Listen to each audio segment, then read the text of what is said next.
Italian Wine Podcast. Chin Chin with Italian wine people.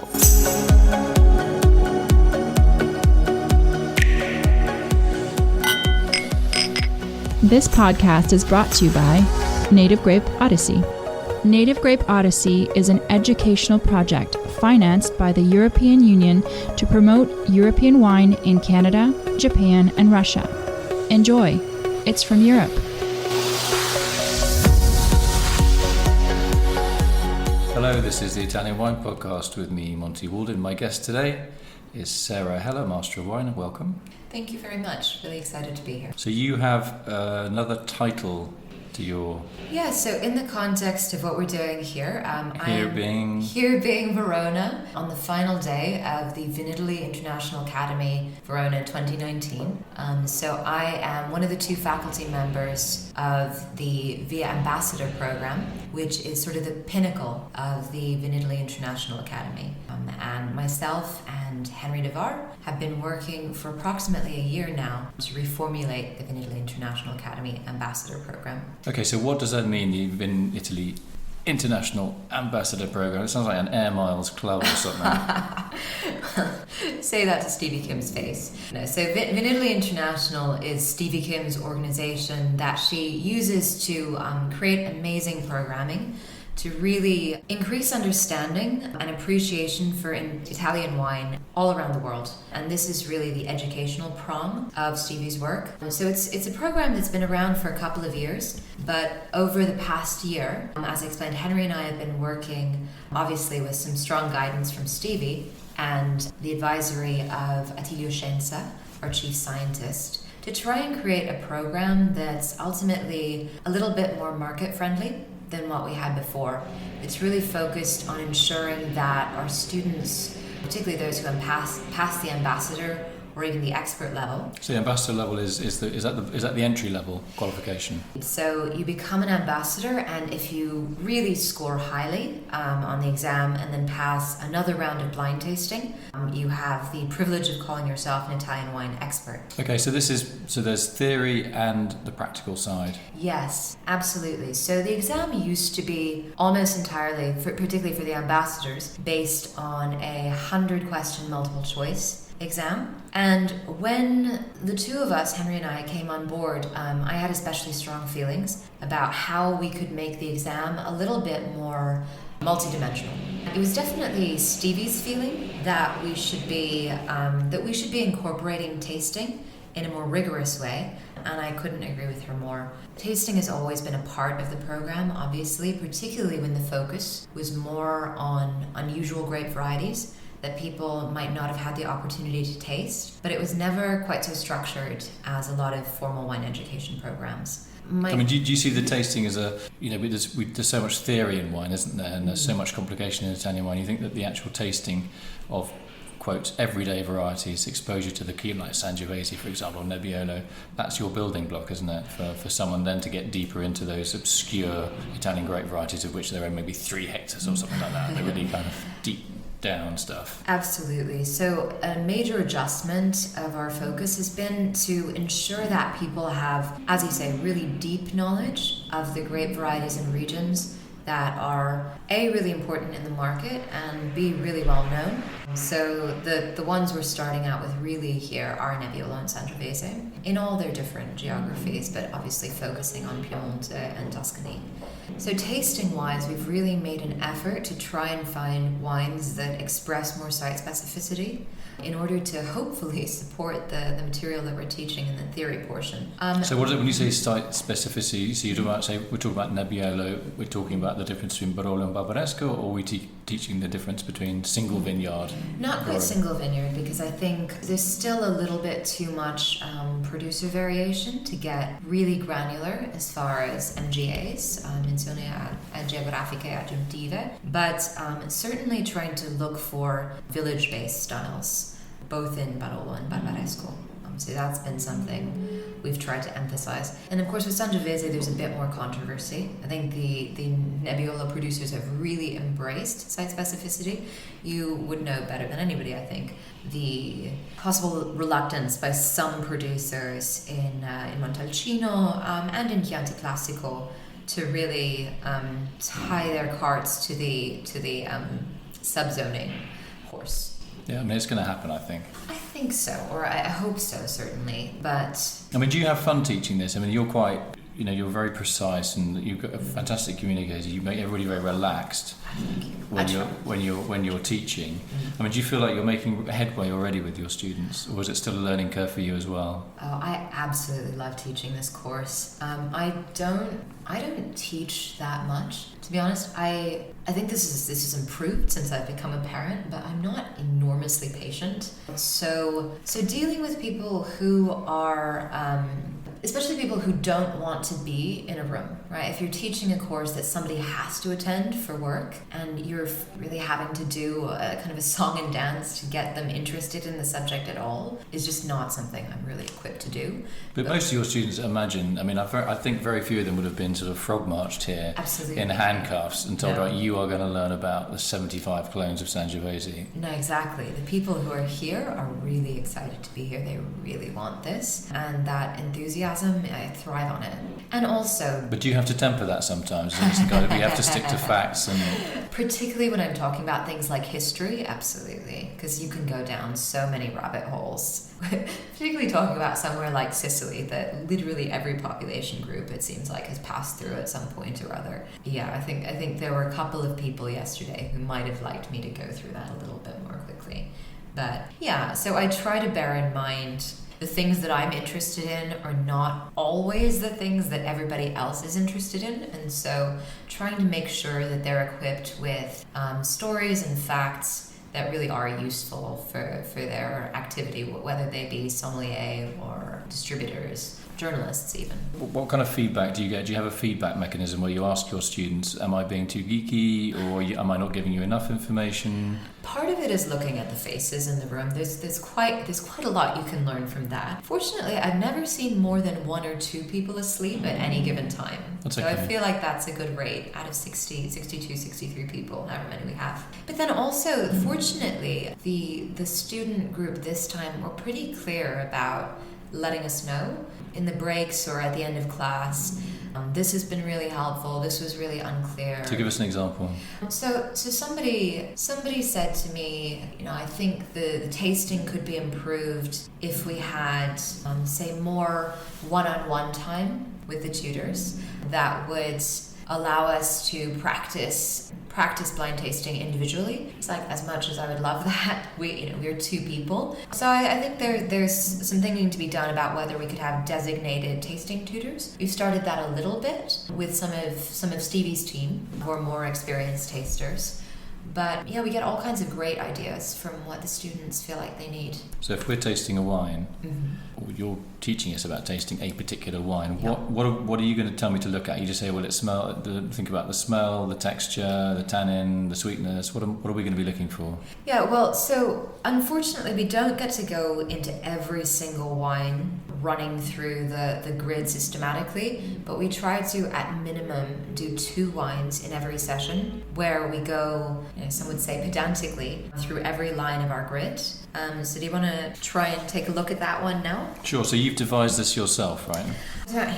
Nothing is created entirely from scratch. What we've done is to try and adapt standardized tasting formats to really be able to distinguish important differences that are, I wouldn't say unique to Italian wine, but are particularly appropriate for Italian wine. This little booklet, just describe what we're looking at here. So it's divided up into a number of sections. So the first being appearance, then aromas and flavors. Aromas being what you pick up on your nose, flavors being the same organ, the olfactory bulb, but what you pick up from your mouth. Structure, quality, winemaking, and then your conclusion, right? So the grape and the region. is what we will ultimately expect them to conclude. But really what we're more concerned with is that they're making accurate observations. Okay, so just if we look at the colour, for example, appearance is the first one. So you've got 3 little sort of boxes, one with a sort of black colour, one with a yellowy colour, one with a reddish, and one with a sort of palish orange. And underneath, just tell us what we see for the first box. Yeah, so this first box... The words that we see underneath. Right, so the first box is intensity, and we go from pale to medium to deep. And then hue. Hue, underneath that we have straw, which was a little bit of a fight that we'll come back to maybe This later. is for white wine. For white wine. So straw, we're saying, is the palest hue for white wine. Then lemon, then gold. And then for reds, we've got 3 coming up for reds. Indeed. For reds, we have purple, ruby, and garnet. And finally for rosé wines. For rosé, we go from pink to salmon to orange. Okay, and then we go down to the structure. Now you have 6 categories there. So sweetness, acidity, tannins, body, alcohol, and texture. So just talk us through those one by one. Yeah, and we actually have aromas and flavors right before structure. Okay, but you leave that's sort of blank area though, isn't it? Yes, so what we do is we allow them to list 6 aromas and flavors. 6? Yes. God, I struggle to find 2 sometimes in a wine. Exactly, but we only give them 4 points. So they effectively have 2 discards. So they have 6 opportunities to get something that aligns with what we have also found. I think we're being reasonably generous. Already I think I would have failed this. If you give me I don't know, I'm terrible at, some of my Rhine Writer colleagues are brilliant. They're coming up with 85 different adjectives. Wow. Yeah. And I just can't. Anyway, so that's that. So now we get on to structure. This is really pretty standard for most wine tasting. So we have things like sweetness. Admittedly, most of the wines that we try are dry, so that's kind of a giveaway point. We really just expect them to say dry, off dry, or sweet. We're not particularly specific about levels of residual sugar. Acidity, we give them a 5-point scale, so low, medium, minus, medium, plus, high. Similarly, body, tannins, alcohol, we expect them to write down a number, but we'll accept the actual number plus or minus 0.5%. Well, that's quite tight. It is tight, certainly tighter than a lot of the regulations around labeling in different countries, but... Do people normally get that right then? Is that one of the ones where they find easy, or do they still find that difficult? It really depends how much tasting experience they have. It's something that you actually, I think, can teach virtually anybody if they focus just on alcohol. My very good friend and former boss, Deborah Myberg, when she was a wine professor, one of the things that she would do, that she would try to hammer home, was helping people find these alcohol levels. It has to do with 2 things. One, the body will give you a hint, right? The fuller body, the more likely there is to be high levels of alcohol. But then also there's a sense of heat. Particularly if there's not enough acid to balance it out. Right? You get the sense literally of warming on your mouth after ideally spitting out, not swallowing. But sometimes when it's a little bit confusing, I instruct people to something a little bit tricky to do without accidentally killing yourself, but hold the wine in your mouth and inhale. And if you're really getting a sense of warmth from that, you don't get confused as much by the acidity. And so you can often detect high levels of alcohol, even when there are lots of other factors balancing it out. Okay. If you do that and don't choke on the wine. So what about texture? Texture, exactly. That's a word that's coming into fashion now, I think, for tasting those. It is, yeah. No, particularly in some areas of the world, like in New Zealand, they're really talking about texture, but it's more to do with winemaking. So lees agitation, or batonnage, if you will, for the most part. Whereas what we're talking about here, really, for texture with white wine, is phenolic texture, the kind of white wine equivalent of tannin.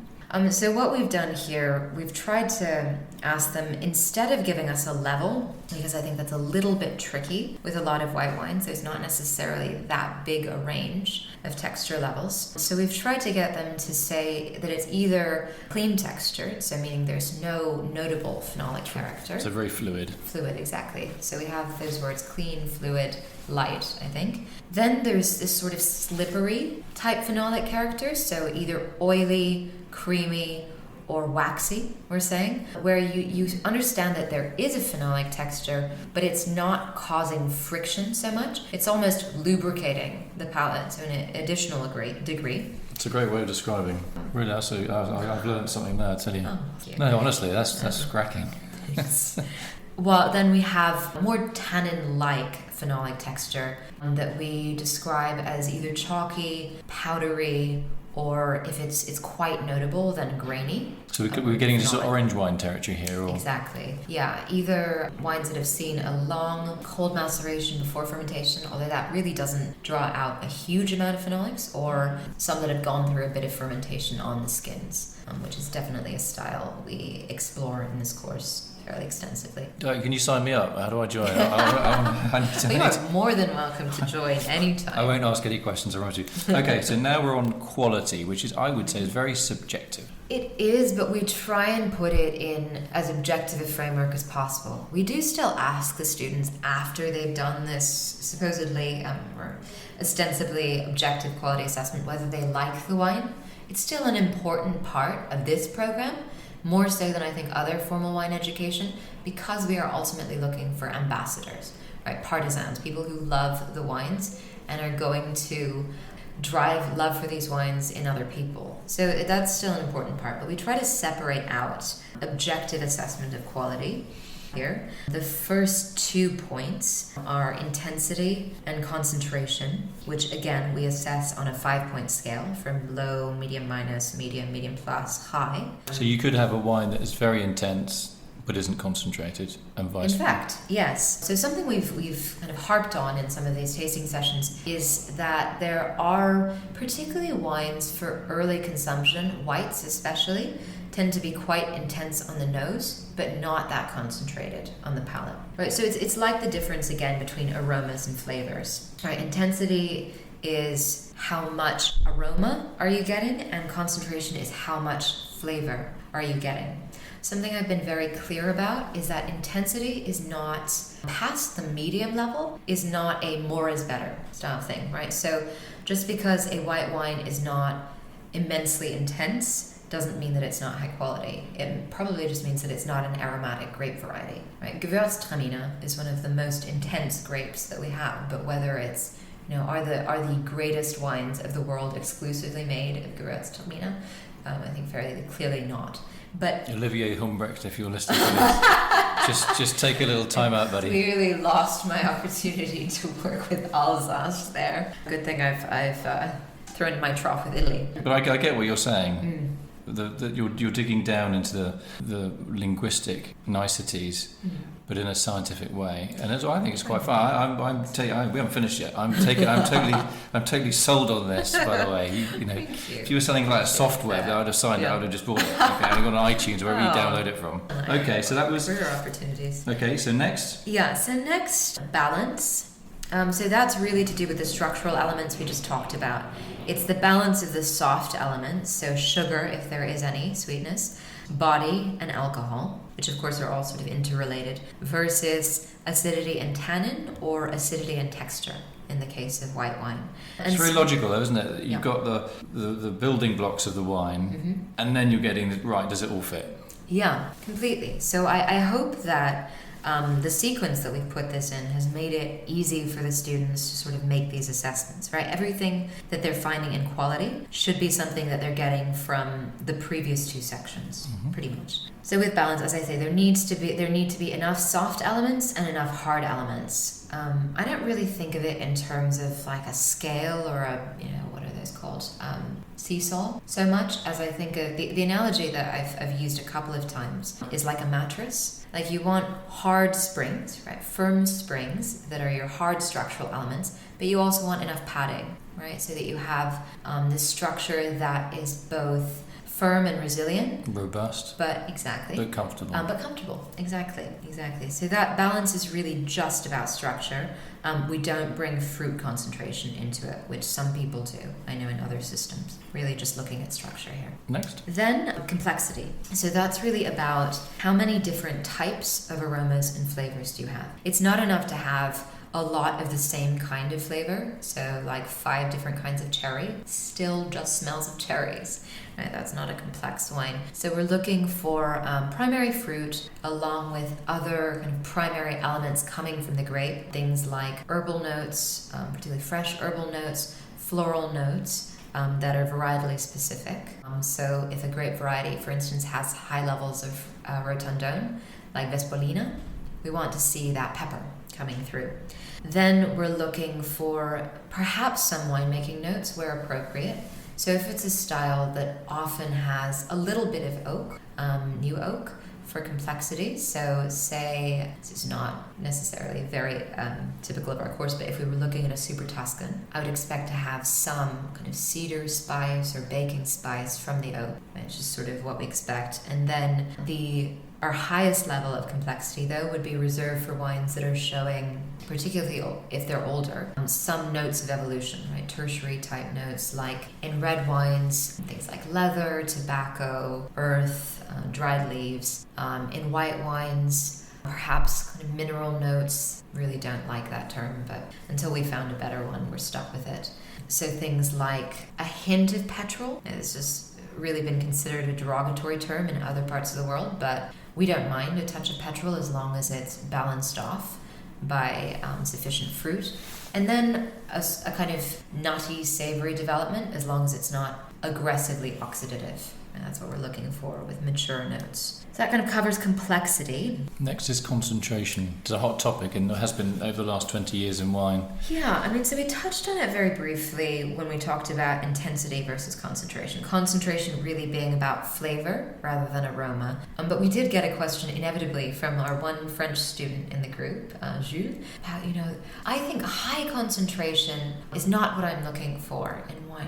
When I'm looking for high quality, I'm looking for elegance, for finesse. I think he's a Burgundy lover. And absolutely, I wanted to emphasize that by concentration, we don't mean weight, exactly. It's not so much to do with body as depth of flavor. It sort of links in with the next thing that's actually length, right? So the two are related. Concentration is like how much flavor substance is there to the wine, and then length is how long can you continue to taste that. We really emphasize for the students that length is about flavor and particularly fruit flavor. All right, so if you can continue to taste oak 5 minutes later, that's not the kind of length that we want. Similarly, we don't want to still be only getting the sensation of tannin or only tasting acidity 5 minutes later. It's interesting about you're quite firm on that, aren't you? About the fruit. The definition of concentration is that fruit flavour continues rather than extraneous flavours that have been quotes added or built into the wine. Absolutely. I think something that I know I forgot when I was a young wine professional working with Italian wine, and particularly it was the trendy era for Italian natural wine in New York. And I had this very sort of youthful polemical view that wine doesn't need to have fruit. Right? In fact, fruity wine is not what it's about, and it's taken me a long time to come around to the view, but wine is made of fruit, right? It should still remind us of the grapes that it was made from. This is not to say that wine should be fruit bomby, right? Fruit jam or that sort of thing, but there should still be a purity to the fruit that's not completely overwhelmed by secondary and tertiary aromas. Yeah, so basically a great wine could be saline, it could be savoury, it could be mineral, it could be all this, but it's got to have that fruit component to it, whether it's a Chardonnay or a Sangiovese or whatever. Yeah, I mean, the one exception I'm thinking of at the moment is probably some of these deliberately oxidative Solera aged styles where it's really getting into a different goal. But for table wines and not oxidatively aged wines, I think fruit is really important. Okay, then the final one is age worthiness. Indeed. So in that, we're looking at a combination of the balance, right? So the structure, our mattress. We have a nice, comfortable but sturdy structure, and also concentration, right? Do we have enough fruit? Do we have enough fruit sleeping on our mattress that it's all sort of worthwhile? I mean, if we have a great mattress but no fruit to rest on it, then we're going to wake up 10 years from now and find that all we have is a structure, but nothing that made it worthwhile. Okay, so I'm coming to your tasting class. Mm-hmm. My last two wines of the day are going to be, one of them is going to be a Prosecco and one of them is a Brunello, and I'm your student. Yeah. How do I pass? What am I going to be putting down to pass your test for those two wines? Age worthiness. Yeah, what do I have to write? Of age worthiness. Yeah. I mean, I think Prosecco, there's broad consensus that despite the fact that it has some structural elements, or certainly some have structural elements that might permit for aging, say, some of them have reasonable levels, of residual sugar. So the one we tried in class had 28 grams per liter.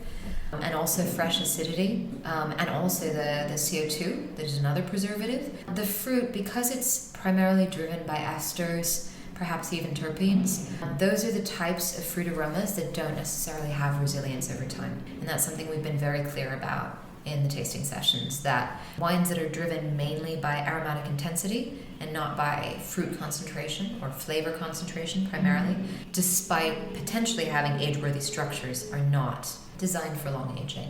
So we put them in what we call category 1, drink now, or can be held but won't improve.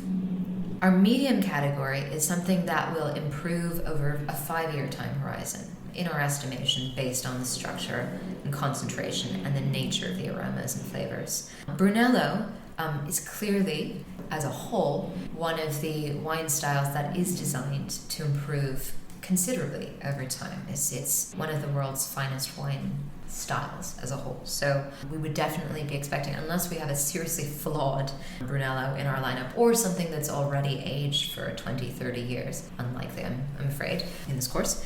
But we would expect it to be in category 3 of age-worthiness, which can show improvement over 10 years or more. And the reason, it's just 10 years or more, it's not like 30 years or... Because No. they're just random numbers, aren't they, at the end? Indeed. I mean, 10 years, I think, is something that we can reliably predict. After that, it's down to any number of factors, the quality of the vintage, and particularly things like the storage. Right at that point, it's sort of out of our control. So we just set 10 years as our sort of outer boundary for age-worthiness, with the understanding, obviously, that with something like Brunello, Barolo Barbaresco, Great Super Tuscans, Amarone, we really do have a longer time horizon than that. And with Brunello, so it's down to the fruit concentration, the fact that it's more concentrated than necessarily aromatically intense, and that we have structure from acidity and tannins to permit long aging. So are you enjoying giving this course? Very much so, especially the tasting part, because I think we end up having students who come in with all different types of tasting background. Some of them are sommeliers, so they're used to thinking on their feet and really presenting everything orally. Some people don't have any formal tasting experience, but they've been working with Italian wine for decades. And I told them this in class, it's like we're creating an Italian wine tasting army, right, who've applied these really rigorous structures to all kinds of Italian wines that formal wine education programs like the WSET, like the course, even the Institute of Masters of Wine, are not necessarily applying their methodology to, right? They're I think Tintiglia, for instance, right? Which is a great variety. Yeah. Yes, a great variety from Molise. The one on which I think Molise has pinned its hopes. There, I think we really wouldn't see many organizations applying a really rigorous, standardized tasting format to that particular wine, other than maybe the winemaker themselves. But a thing about Italian wine, it's extremely romantic, and people get sort of caught up in the food, the history, all of the stories around the wine. And also everybody is very individualistic, right? So they're not necessarily comparing their wine even to other wines within Italy. So I said to our students, we're doing something really revolutionary here. Not only are we the communication from Italy to the rest of the world, but we're the rest of the world back to Italy, right? And hopefully we can even start to see some impact on the styles of wine that are coming out of these regions, that are really genuinely focused on quality, what's in the bottle, rather than convincing us through the beauty of the stories that wines that potentially could be faulty are in fact totally fine. I mean, do you see this ultimately as influencing how wine lists are written? That'd be amazing, wouldn't it? Yeah, I mean, I guess that's kind of like one of your goals, isn't it? Yeah, completely. We want to make sure that two things, that we're tasting in such a way that we are applying rigor to the styles of wine that we're encountering, but also that we're opening up international mindsets to the way that Italian wines are. Right? I tell everybody when they come in, you will read that such and such grape is low in acidity. They mean low in acidity in an Italian context, right? There really aren't very many low acid or low tannin grapes in Italy. It just, you have to recalibrate your palate to this additional level of structure. And another sort of idiosyncratic factor with Italian wine and Italian cuisine I think, is an acceptance of bitterness. Right? Bitterness is seen, particularly I think, in French wine and international sort of New World winemaking, as a flaw. And I don't think it has to be. I think it's another taste that is an important element of balance. Not something we address directly here, but maybe at some point in the future we will. That's interesting you say that. I mean, one of the popular after-dinner drinks is Amaro. Exactly. Isn't it? Exactly. And Italian cuisine is one of the few cuisines globally that has really embraced bitterness. In vegetables and things like radicchio, particularly in the area where we are. Lampascioni. Yes, exactly. Whereas I think a lot of cuisines just avoid it. Bitterness is an acquired taste that we're not naturally drawn to as children. But I think as we become older, as our palates develop, a lot of the things that have some bitterness are really attractive to us because they provide a kind of cleansing contrast to extreme fattiness or richness. What's the hardest question you get asked when you're giving your course? Well, the challenging things for me are when people try to ask questions that are effectively trying to get out of me what is in the exam. Good luck. They got to try. Yeah, or what specifically to study. I think because the course is vast, right? And we're also dealing with a bit of the legacy of what the course used to be, which was heavily focused on grape varieties, particularly lesser known grape varieties. And so we're trying to move to a place where we still respect that heritage. We certainly don't want to reject the notion that native grape varieties are a really important part of Italy's USP, but that was USP, not USB like the drive. But we also recognize that Italy is so much more than its native grapes, or its native grapes are just a part of the history and culture that generated these amazing wine styles. So we've tried to really fill out the other, call it 270 degrees of information about Italian wine. So when people ask where to focus their attention, it's a lot of different places. Yeah, a lot to cram in. I think the schema that you've come up with is I'm really impressed. I mean, when I saw the booklet, I thought, how am I going to ask questions about this? I mean, it's obviously because I haven't done the course. Yeah. And I thought, this is going to be like the longest half an hour of my life. But obviously, with you in the room, thank you. I think you've created something really. I need to come and sit the course. Yes. I'm not joking. I'm not just saying that for the audio. I want to sit down and do it. I would love that. Yeah. No. As long as you don't give me bad marks. Oh, okay. I see. It comes with contingency. No, but you're a great communicator, and you've got to always have a smile on your face. If you were teaching me, just listening to you now, I'd say I would just implicitly trust you, and you make complicated things sound manageable. Wine can be incredibly complicated, even for professionals, even for me. It's been in the business for a long time. I still find things really, really difficult. Basic stuff that I should know, and I still can't get my head around them. So well done. And I think it's obviously your background, working as you have for such a long time with some great people, has obviously informed your view. Yeah, no, I've been extremely lucky in who I've worked with. Yeah, but you got the gift of communication, so you're very lucky. Thank you. That's what's and your students as well. I'm really impressed, honestly. I love interviewing you. I learn a lot, and I get paid to interview you, I think. Oh well. And I'm like, God, I'm getting paid to learn stuff that I should have learned 20 years ago. One of my first jobs in wine was working in Bordeaux with a guy who used to work with the first growers and under the radar, and he taught me about barrel aged reds and what to look for and what not to look for. And I've always really struggled with wine competitions and wine tastings because I kind of look at it through that parameter. And so often when I'm giving my notes to people, they think I'm a bit crazy, a little bit kind of off the scale. But what you've done here absolutely would fit with what this guy was telling me it was a long time ago about the quality of the tannins and the position of the tannin in the wine and how the tannin affects the fruit. And the tannin from the wood and the tannin from the grape. And it seems so easy then. And then, of course, the more you dig it, it's actually really complicated.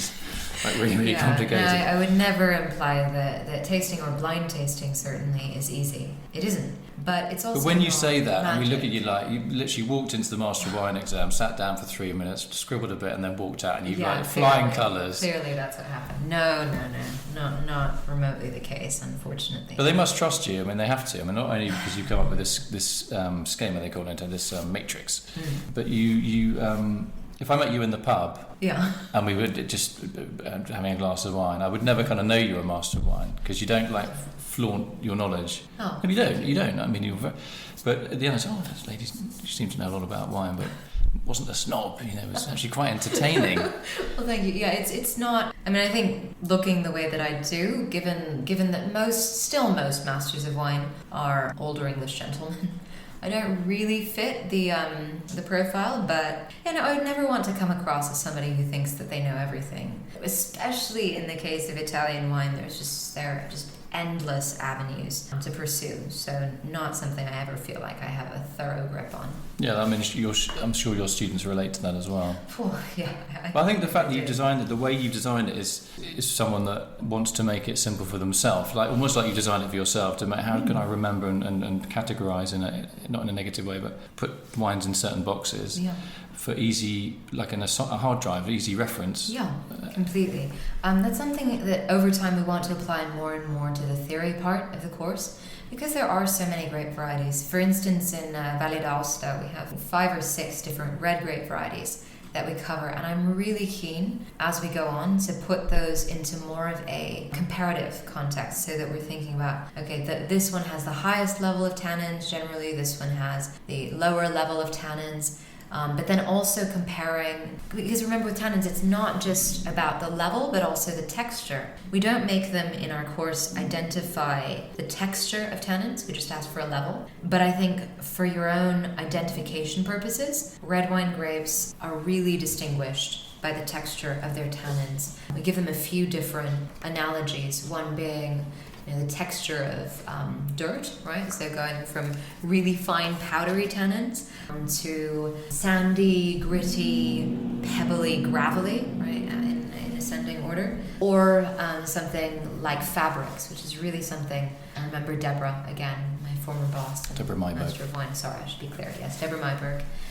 Talking about a lot is fabric textures, and as somebody who at one point was studying fashion design, that resonates with me very well. Unfortunately, in Italy, a lot of the men, even not Italian men who joined our course, seem to have a heightened awareness of fabrics as well. So it's not quite like talking to my dad about fabric, where he would just have not the faintest clue what I was talking about.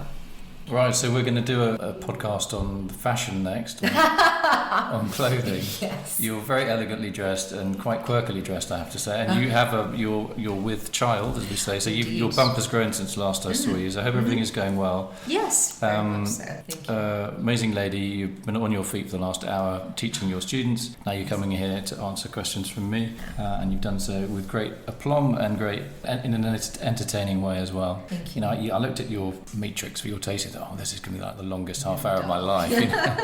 But as ever with you, it wasn't. So, Sarah Heller, thanks very much for coming in today. Right. Thank you, Monty. And for explaining your tasting matrix, I guess. Yeah, or method, yeah. Yeah, so anybody that wants to learn, if you're in the trade, you want to learn about Italian wine, sign up to Sarah's course with the Vinitaly International Academy, and you will learn something. I'm going to have to book my ticket. Yes, please do. Book immediately.